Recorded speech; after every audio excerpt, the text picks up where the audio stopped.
Sit down and join us with quiet hands and feet. You talk, then I'll talk. Taking turns is neat. Our words are important, so listen carefully. Be a good listener to everyone you meet. Let's talk about you, then we'll talk about me. Being a good listener. When is it important for you to be a good listener? When is it hard to be a good listener? In this story, Z has a hard time listening.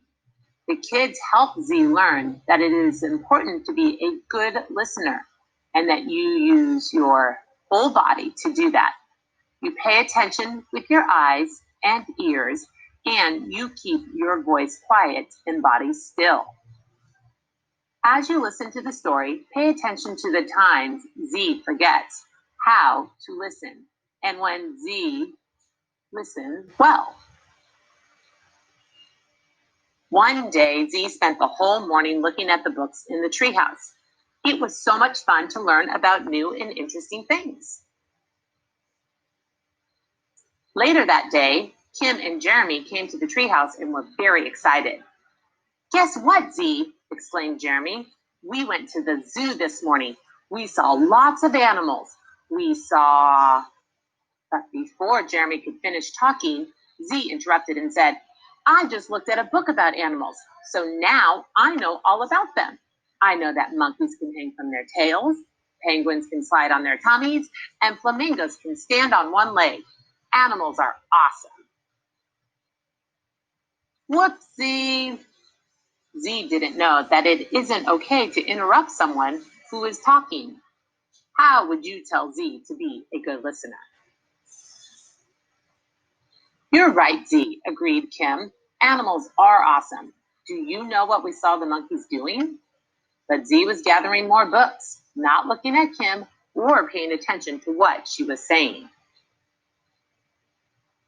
Whoopsie!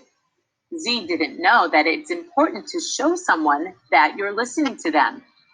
How would you tell Z to be a good listener? Jeremy and Kim sat down next to Z. "It seems like you are having a hard time listening today," they said. Z looked puzzled. "What does that mean?" "Well," explained Jeremy, "we listen to hear what others are saying. Everyone likes when others listen to them." "How do you listen?" asked Z. The kids explained. When you are a good listener, you look at the person with your eyes. And you listen with your ears. And you keep your voice quiet and your body still. "But what if I really want to say something too?" asked Z. "Well," answered Kim, "when I have to wait to talk, sometimes I cross my fingers so I remember what I want to say." Z jumped up and down excitedly. "I want to try to be a good listener." "Okay, Z," said Kim. "Let's see. We saw a huge panda bear at the zoo. It was black and white and very furry." Z stayed still and looked at Kim while she was talking, listened very carefully and quietly, and didn't interrupt her. When she was finished talking, Z said, "Wow, pandas sound super duper." The kids cheered. "You really know how to be a good listener, Z." Z says, "Whenever we're together, my friends help me discover how children on Earth get along with each other."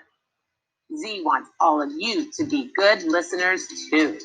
Sit down and join us with quiet hands and feet.